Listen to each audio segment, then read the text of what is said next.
¿Cómo ve esta primera semana electoral? Lo saludo, don César, y lo dejo para que Jaime Velázquez, que trabaja más o menos, Sí, pero comience, trabaja. pero trabaja. Claro. Ya, burócrata dorado, comience con la... No, con no. Estoy haciendo una broma a mi amigo que trabaja largamente, pero para que él comience, querido Jaime, por favor, con César. Gusto de saludarlo, bienvenido en 99 y en 99 TV César. Por favor, Jaime. Gracias, Eduardo. Bienvenido, César. Es un placer tenerte por acá, así que bienvenido, buenos días. ¿Cómo estás? Muchísimas gracias, un cordial saludo y antes de iniciar el diálogo quiero expresar mi profunda y eterna solidaridad con el bravo pueblo de Venezuela que al minuto de hoy sigue enfrentando una de las dictaduras más atroces, sanguinarias, insultantes del siglo XXI, y me refiero a la dictadura del diablo con dos cabezas, que es la de Diosdado Cabello y de Nicolás Maduro Moros. Antes de iniciar no podía dejar de decir esto porque no puede ser tan dolorosa esta realidad y uno no puede dejar de ser tampoco eh, expresar estas emociones que siente frente a esto que sucede en un país que tradicionalmente ha sido hermano, que tradicionalmente ha tenido extraordinarias relaciones, pero que lamentablemente por los intereses de estos sátrapas, la República de Venezuela se encuentra como se encuentra. Bueno, y las democracias se construyen con la voluntad del pueblo y el tema está en que justamente en el Ecuador estamos atravesando elecciones y en estos momentos hay una campaña electoral abierta de los 16 candidatos a la presidencia de la República, de los asambleístas y de los, obviamente, eh, no sé si se llaman asambleístas, pero son los miembros del Parlamento andino. Y el tema está en que al analizar la posición desde el punto de vista neutral de cómo se está desarrollando la campaña, ¿qué es lo que puedes llegar a concluir, César, ya que tú eres una persona de análisis y pues obviamente, ¿qué es lo que ves tú en lo que se ve en estos momentos en los primeros días de campaña? Bueno, es una campaña previsible en el sentido de que lamentablemente la mayoría de los candidatos y candidatas han utilizado los espacios de las redes sociales para reiterar mensajes que a mi modo de ver no se distancian mucho unos de otros. ¿Por qué razón? Porque los problemas del país han sido identificados como los mismos durante los últimos 4 años, es decir, todos los candidatos hablan del combate a la inseguridad, de la generación de empleo, del combate a la corrupción y a la impunidad. Y por otra parte, yo creo que si bien las tecnologías de la información y la comunicación agilizan el mensaje, lo hacen viral, el consumo es inmediato, sin embargo, ha vaciado la política, es decir, hay una ausencia de deliberación pública a no ser que exista espacios como el que provoca esta radio o provocan otros medios de comunicación, donde se pueda conocer un poco o posiblemente en una profundidad mucho más importante las propuestas de los candidatos. Pero yo creo que el ciudadano común, la persona de a calle, la que escucha la radio, la que está en su trabajo, intermitentemente consumiendo el WhatsApp, por ejemplo, lo que ha hecho es consumir, insisto, una propaganda que no se distancia una de la otra. O sea, yo creo que todos los candidatos terminan haciendo lo mismo, lamentablemente. Es decir, los que no bailaban ahora son extraordinarios danzantes, los que poco hablaban ahora son elocuentes, los que poco carisma tenían tratan de ser conquistadores. Es decir, este es el efecto, y me da mucha tristeza, de este marketing electoral que ha diluido el debate público y ha llevado a epitafios de 30, de 40 segundos, discusiones mucho más potentes que tienen que ver con los problemas nacionales, ¿no? Pero César, eso tiene que ver justamente con los electores, es decir, hay un segmento mayoritario de electores que está entre los, te diría, 20 hasta los 30 años, en que realmente primero no tienen tiempo o mejor dicho, más que no tienen tiempo, no les interesa ver las noticias comunes en los medios tradicionales, sino que se dejan llevar por los medios que no son, eh, digamos, medios tradicionales, sino digitales, que en este caso vienen a ser las redes sociales, y se alimentan de una serie de cosas porque lo que les gusta a ellos es algo conciso, resumido y no mucha palabrería en el tema, sino que sean los ideales respetables. Eso hace que en un momento dado la forma de llegarle al elector cambie desde el punto de vista de los candidatos. Ahora, esta manera de llegar más allá de que no están llegando los electores. ¿Cómo cambias tú la percepción de un país que en un momento dado necesita soluciones reales y no palabrería, ni TikTok, ni situaciones jocosas que hacen que el elector sienta cierto tipo de afinidad con el candidato? ¿Cómo hacer este cambio? Porque no lo sabemos. A ver, y yo discrepo con los consultores de comunicación política que han creído que la política, en estricto sentido, es la sistematización o la minimalización de la discusión pública alrededor de las redes sociales. Yo en eso estoy completamente en desacuerdo porque han hecho un flaco favor a la política. Claro. Y yo también discrepo en el hecho de que estos mismos, no la mayoría, pero sí varios, creen que contratando un extraordinario community manager, una agencia de publicidad extraordinaria, haciéndole al candidato producto, es decir, con ciertas características o cualidades de cualquier producto, esto se vende bien.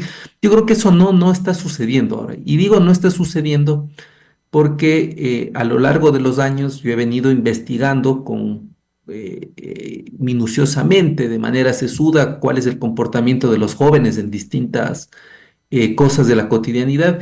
Y hay algo que influye mucho en los jóvenes, que no es tanto las redes sociales.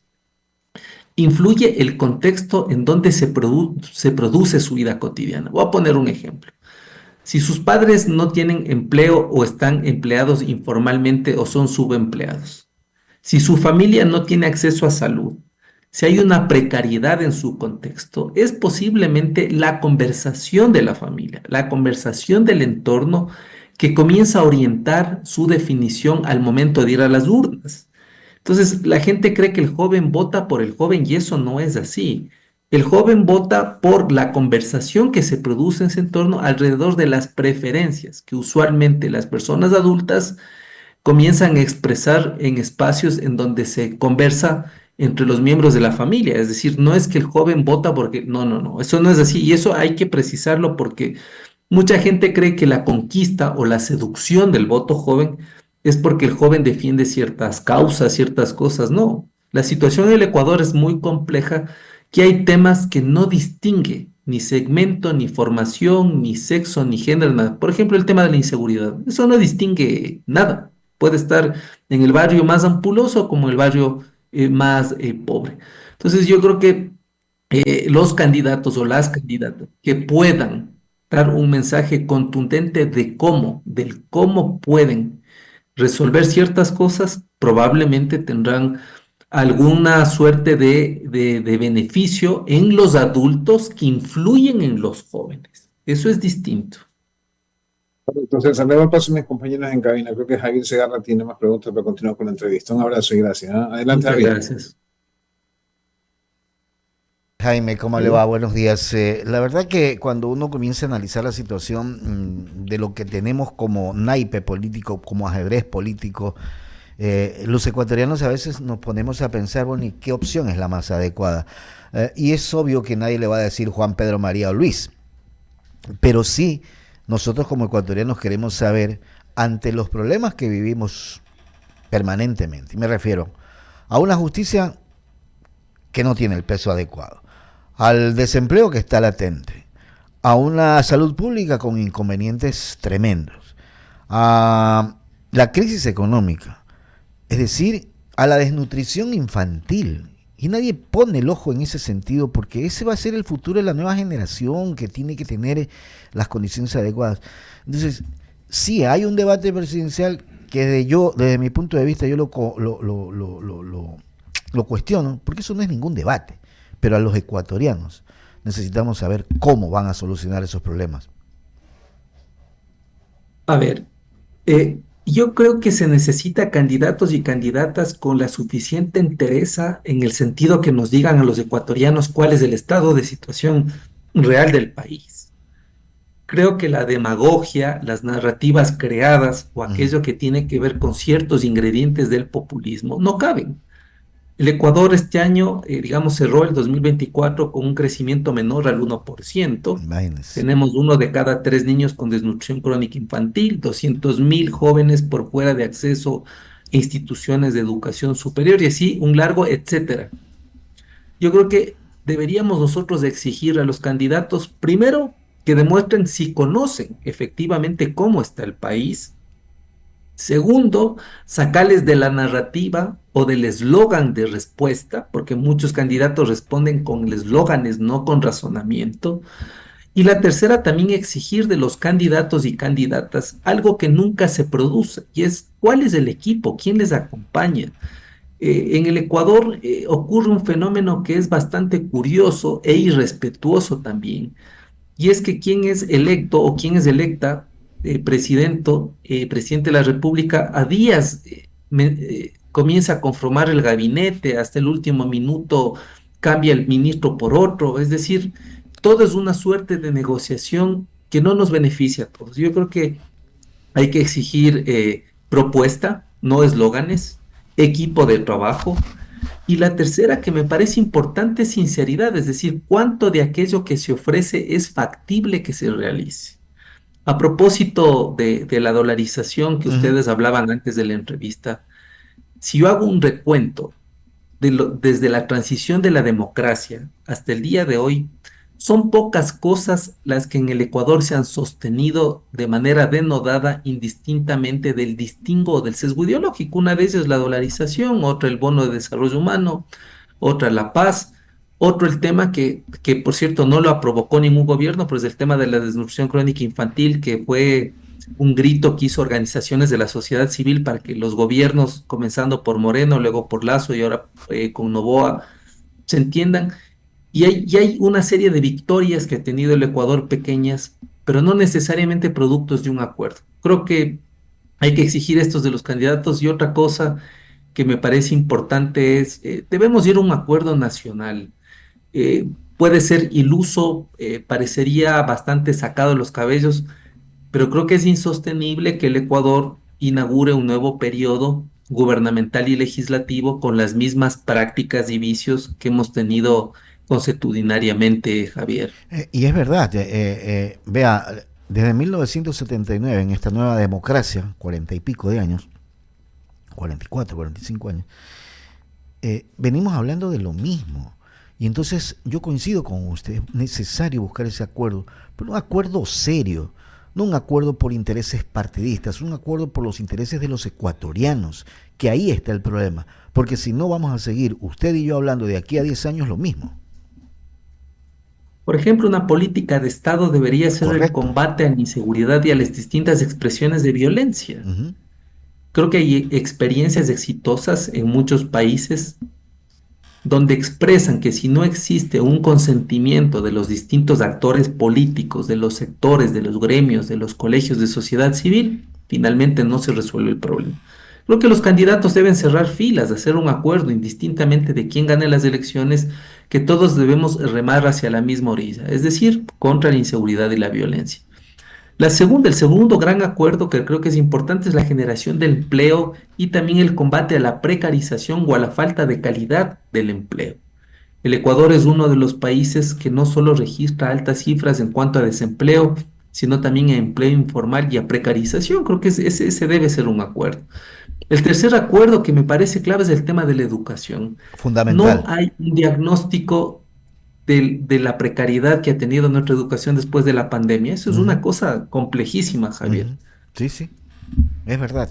Y sin educación no hay progreso en ninguna parte del mundo. O sea, entendamos que desde ahí debemos partir, desde ahí debemos comenzar para poder hacer ese cambio generacional que tanto requiere el Ecuador. Sí, y el cuarto acuerdo es el combate a la desnutrición crónica infantil, que por cierto eso no se resuelve en 2 o 5 años. Las experiencias de Perú y de Brasil nos dicen que eso es una política de por lo menos de 30 a 40 años, porque Increíble. estamos hablando de un proceso intergeneracional. Y el quinto acuerdo, que debe ser clave, importante, es la reforma al sistema político, al sistema electoral y al sistema de justicia.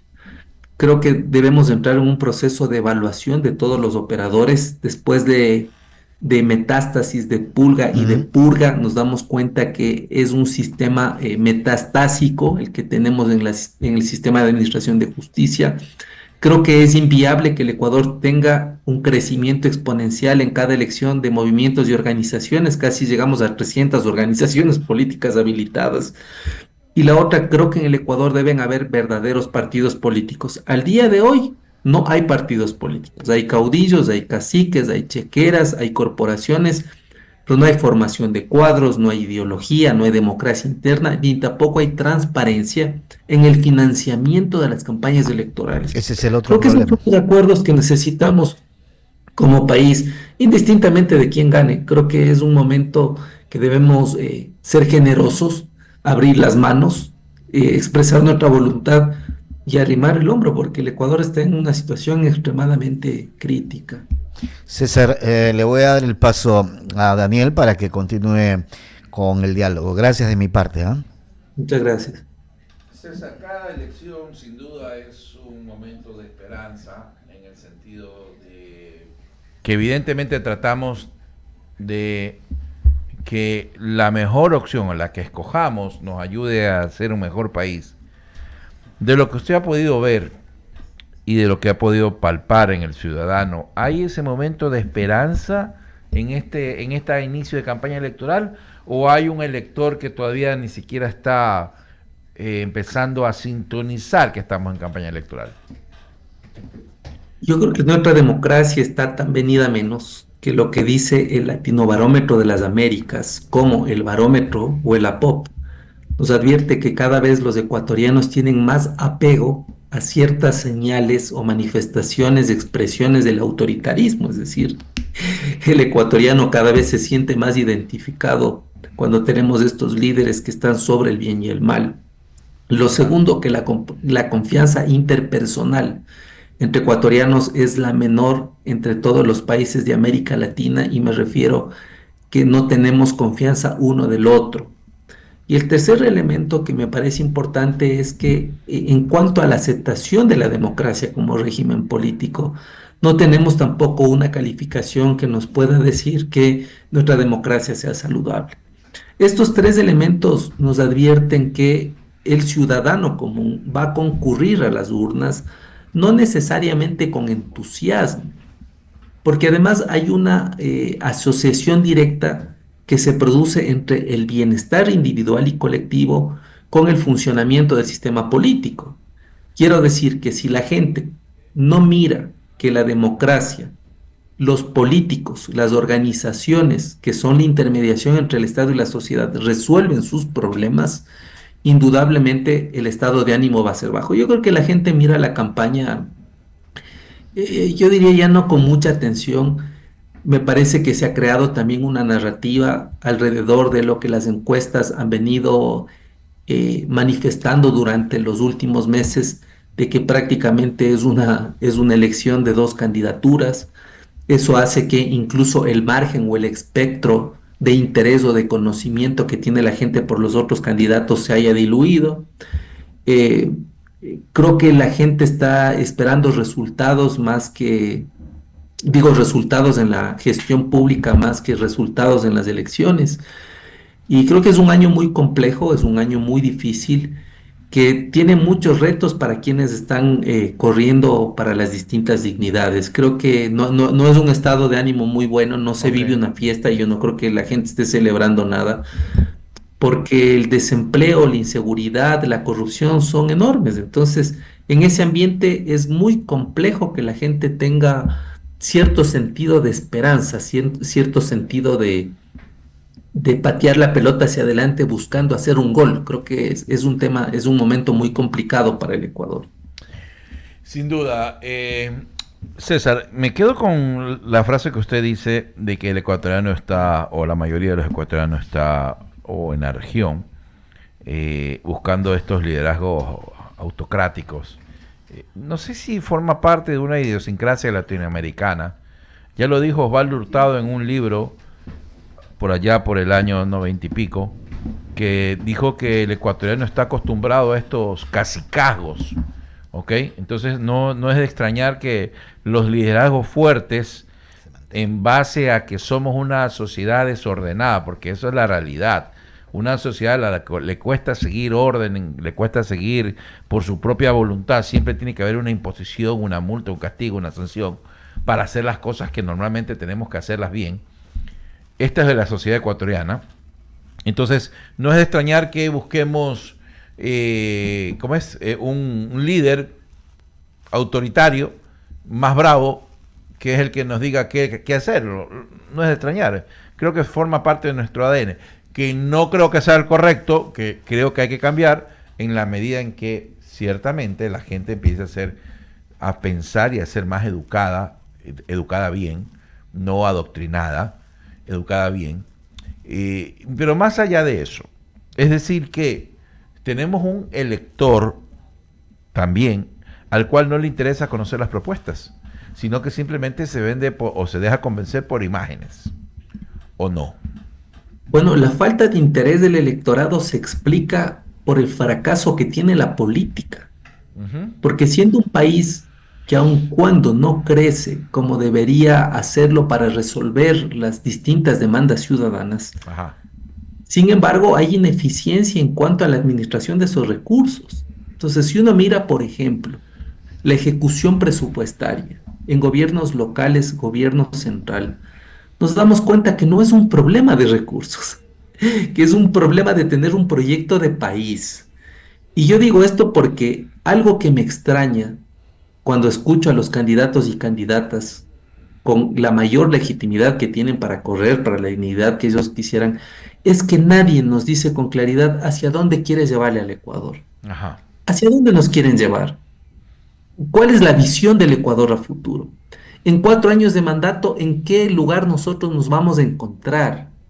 Es decir, esto es muy claro. Es decir, yo quiero ser presidente para hacer del Ecuador esto, para en 4 años de entregarle el Ecuador de esta manera, para que esta situación se transforme de alguna forma.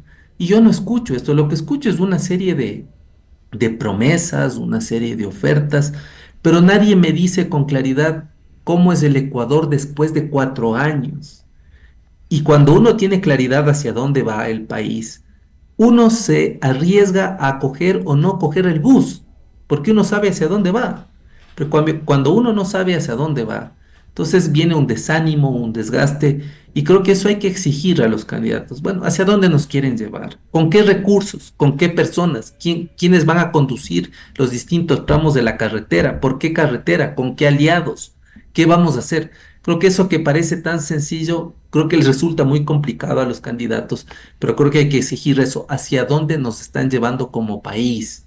Y la clase política, lamentablemente en los últimos años, lo que nos han acercado es al despeñadero y no necesariamente a transitar por una carretera que nos avive de esperanza, de ilusiones, de un sentimiento distinto, ¿no?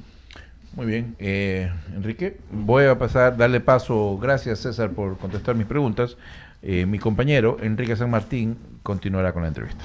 Gracias, Daniel. ¿Cómo está? Y recordarle a nuestra audiencia que estamos dialogando con César Ulloa, politólogo, y de igual manera nos sintonizan a través de Instagram, en Facebook, en Twitter, en la cuenta X, en YouTube, a través de la página de CNT, y quienes nos van sintonizando por radio a través del dial 98.9 FM y 99, qué buena radio.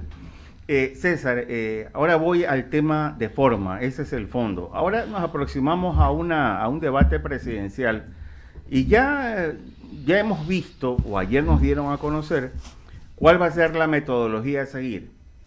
Entiendo que las respuestas tendrán 30 segundos, tendrá candidato para responder, e incluso en la y con unas preguntas que pueden durar hasta 15 segundos.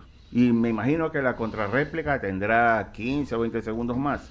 Pregunto, para plantear soluciones a este país que tiene problemas en la inseguridad, en la economía, ¿bastan 30 segundos como para que el electorado se forme un criterio, una opinión, y podamos en algún momento determinado, caramba, elegir por quienes consideramos puede lidiar con todo esto que nos está pasando factura, y una factura bastante alta, César? A ver, definitivamente un debate es un síntoma de la democracia en términos de que permite a la gente acercarse de una u otra forma al pensamiento de los candidatos y candidatas. Esa es una expresión democrática y hay que saludarla en ese sentido. Pero que el debate con 16 candidaturas nos dé luces es imposible. Por supuesto. Un debate que existe entre dos, entre tres, hasta entre cuatro, posiblemente nos podría dar ciertos síntomas, ciertos elementos de quiénes son los candidatos, cuáles son sus causas que defienden, etcétera, etcétera. Y yo no creo tampoco que el debate ponga presidentes. Yo esto lo he venido diciendo desde hace un montón de tiempo. Yo no creo que el debate le haya puesto al actual candidato presidente en la primera magistratura. Ujú. Yo no creo que el debate permita un ascenso meteórico de nadie. Yo creo que fueron los instrumentos de medición de las encuestas que no tuvieron esa experticia como para poder recabar precisamente cómo estaba la tendencia de voto y qué fueron las acciones que hizo el candidato presidente para que posiblemente esté en una segunda vuelta. Yo no creo que el debate le haya puesto en una segunda vuelta al actual presidente, Correcto. porque además él no estaba ni siquiera en papeleta. Yo creo que ahí hay que ver otras cosas. Creo que el debate hay que verlo. El debate tiene picos de sintonía diferenciados. Al inicio todo el mundo lo ve, a la mitad ya va cayendo y al final ya casi nadie los llega a mirar.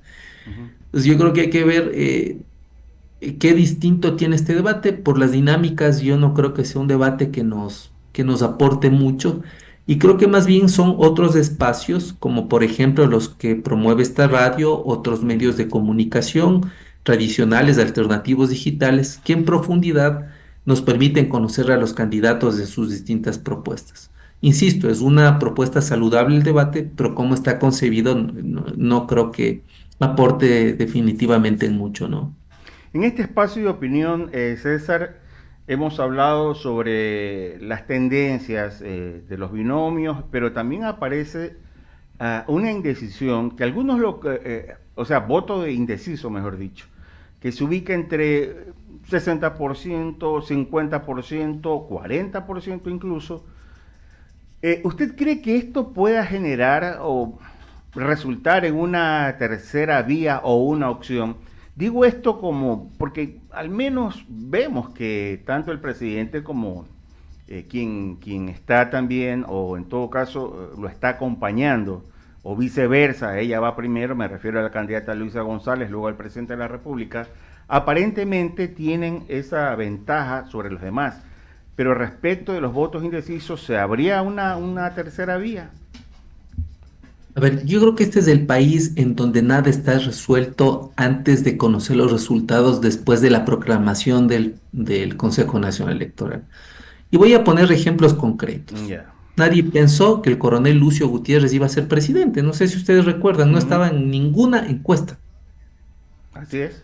Nadie pensó que el candidato joven economista, desconocido por todo el mundo, Rafael Correa, iba a ser presidente y se iba a quedar tanto tiempo. Ujú. Y nadie pensó que el candidato presidente, hijo, el 5 veces candidato Álvaro Noboa, iba a ser presidente. Y además, nunca nos hubiésemos imaginado que un 9 de agosto, a días de que se produzca el debate, asesinen a uno de los También. candidatos fuertes, que es Ujú. Fernando Villavicencio. Entonces, cuando hay un porcentaje tan alto de indecisión, todo podría pasar. Yo por eso miro con mucha cautela Ujú. los resultados que entregan las distintas empresas que se dedican a la medición de la opinión pública, en el sentido de que nos van sugiriendo una tendencia que a mi modo de ver no ha cambiado en meses, es la misma que miro en varios meses, más o menos el margen de error, más o menos el crecimiento, pero yo creo que habría que esperar. Este es un país en donde todos los días cambia el relato, es una cosa de Es locura, o sea, impresionante, uno sí. mira las noticias y todo el tiempo pasa algo extraordinario Es verdad. que puede cambiar. Me parece que además es un fenómeno extraño. ¿Y por qué digo extraño? Ujú. Porque tenemos un candidato que es presidente y tenemos una fuerza política que desde el 2007 ha tenido un voto fidelizado. Si al día de hoy hay un 40 a 50% de indecisión, quiere decir que a la ciudadanía no le convence ni lo que ha sucedido desde el 2017 hasta acá con la Revolución Ciudadana y que tampoco está todavía totalmente convencida de apoyarle al candidato presidente, porque si no, eso ya estaría resuelto. Entonces, habría que mirar qué sucede Habría que ver qué pasa en estos días, cómo se resuelve el tema de la licencia, no licencia. Habría que ver cómo los otros candidatos van capitalizando algunas cosas, pero creo que no me atrevería yo a decir que eso ya está decidido, ¿no? Me parece que el porcentaje de indecisos es muy alto y hay que tener cierta cautela, mirar hasta el último día qué sucede y será las urnas la que nos digan efectivamente qué pasó durante este proceso, ¿no? Correcto. César, muchas gracias, ¿ah? Y que tenga un buen fin de semana. Gracias por compartir. Muy amable, muchas gracias, muy gentiles. Muy bien, Muy gracias César Ulloa, la verdad, politólogo, analizando algunos temas a propósito de esto que estamos viviendo los ecuatorianos. Hay que hacer la pausa.